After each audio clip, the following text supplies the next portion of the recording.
आज जन्माष्टमी आप जानी थे आम घर भी प्रभु आंठुआ गोपाल अच्छे जगन्नाथ बलभद्र सुभद्रा रही आसतु चलतु जा देखा आम पूजा मैडम खाइबा बाढ़ आज कौन कर खाइबा को आज खाइबा कौन कर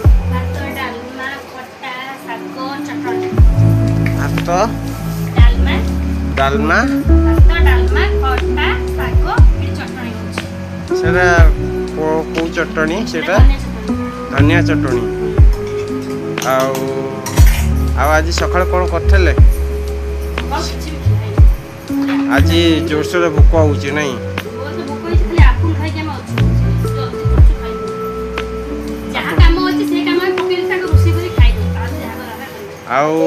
भोक संभाली ही आम पार्लुनि देखो आज्ञा आम पुओ भी पलि आसला सी भी छुआटा भोक संभाली पारुनि से कौन कर आज जाऊला किंतु बाटर पड़ी खंडिया होगला मैडम आम केते प्रकार आइटम कर देखो आज्ञा डालमा होती खटा टे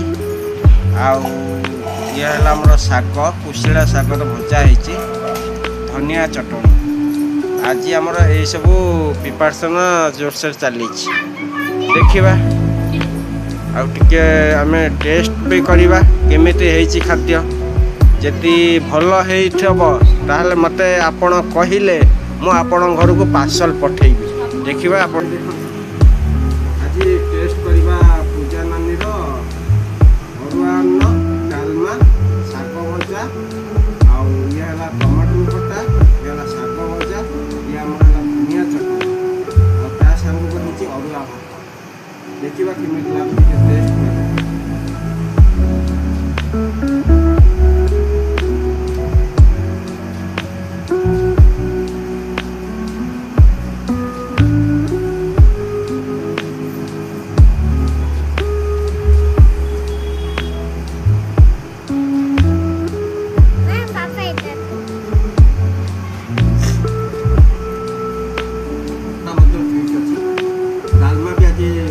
बहुत बढ़िया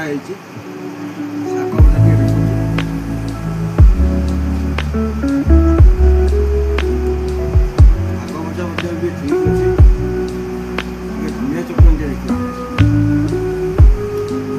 भी ठीक अच्छे आग टे तथापि गरम भात सांग मस्त अच्छी देखो आज्ञा पुओ को खुआई दौच देखले मो पुओ कहला बेस्ट है आज खाइबा केमते है बाबू केमते खाइबा है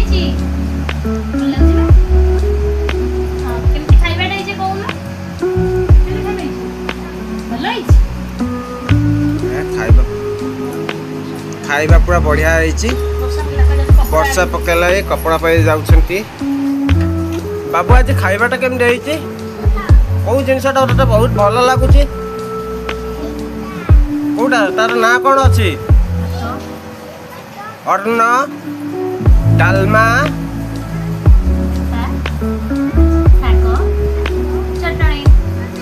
चटनी तते सबुठ कौ जिनसटा भल लगुच बाबू भात भल लगुच डालमा भल लगुच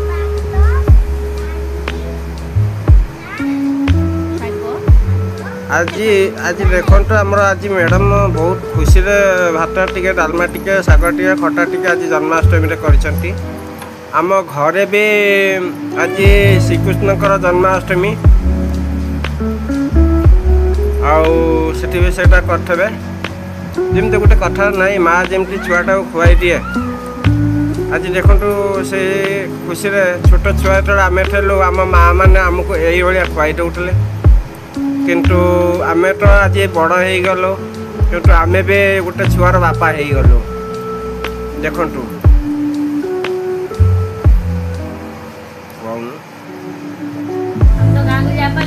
बहुत दुख लगे गाँव को जाई पारनु ले हम घर करके खाउछु ठाकुर पाख तो जाई पाइलु वर्षा तो हो जाई पारनु अपन भी काम थिला होनी किंतु आसी आमे डाकुचु खाइबा को କିନ୍ତୁ ଆଜି ନୂଆ ଓଷା କରିଛନ୍ତି ଭଉଣୀ। ଆଜି ପୁରା କାଷ୍ଟା ରହିବେ। ସକାଳୁ ପାଣି ବି ପିଉଛନ୍ତି। ମୁଁ ଭାବିଲି ଜନ୍ମାଷ୍ଟମୀରେ ଫଳମୂଳ ଖାଇ ହଁ ଆଜି ମ୍ୟାଡ଼ାମ୍ ବହୁତ କାଷ୍ଟା ରହିଛନ୍ତି। ମ୍ୟାଡ଼ାମ୍କୁ ଗୋଟେ ସେଉ ଦେଇଦେବୁ। ଏଇଟା ଭାଇ ଆସିଲା ଏଇ ଦେଖ ଆଜ୍ଞା। ଇଏ ଆମର ବଡ଼ ଆମ ହେଲା ମୋଟୁ ଭାଇ ହେଲା। ଆଉ ମୋଟୁ ଭାଇ ମୋଟୁ ଭାଇ ଶୁଣୁନାହାନ୍ତି, ରାଗିକି ପଳେଇଲେ। ତାଙ୍କୁ ଖରାପ ଲାଗିଲା କି କ'ଣ ମୁଁ ଜାଣିନି। ଭାଇ କିଛି କହୁନାହାନ୍ତି, ଆମ ଭିଡ଼ିଓ ଚାଲିଛି, କିଛି କହୁନାହାନ୍ତି। ଭିଡ଼ିଓରେ ଆଜି ପ୍ରଥମ ଥର ଭାଗିଦାର ହେଇଛି ତ କିଛି କହିପାରିବିନି। ସମସ୍ତଙ୍କୁ ମୋ ତରଫରୁ ହାର୍ଦ୍ଦିକ ଜନ୍ମାଷ୍ଟମୀର ଶୁଭେଚ୍ଛା। ଶୁଣନ୍ତୁ ଭାଇ ଆଉ ଗୋଟେ କଥା, ହଁ ଭାଇଙ୍କର ବି କାଷ୍ଟା ଆଜ୍ଞା। ମାନେ କ'ଣ ପାଇଁ କାଷ୍ଟା ବ୍ରତଟା କରିଛନ୍ତି ଆପଣ କହିପାରିବେ କି? ମୁଁ ଗୋପାଳ ପୂଜୁଛି, ସେଇଥିପାଇଁ ମୁଁ କାଷ୍ଟା କରୁଛି। ଇଏ ହେଲା ନିତ୍ୟାନନ୍ଦ ମହାପ୍ରଭୁଙ୍କର ନାମ ସଂକୀର୍ତ୍ତନ କରନ୍ତି। ଆଉ ବାଜାକର ଇଏ ଗାୟକ ବାଜା ବଜାନ୍ତି। ଆଉ ଆଜି ବାୟକ ଆଜ୍ଞା ମୋର ଟିକେ ଥର ଯଦି ଭୁଲ ହେଇଗଲେ କ୍ଷମା କରିବେ। ଆଜ୍ଞା ଆଜ୍ଞା ଆପଣ ଗୋଡ଼ା ଆମେ ଆପଣଙ୍କୁ କ୍ଷମା କରି ଆପଣ ଆମକୁ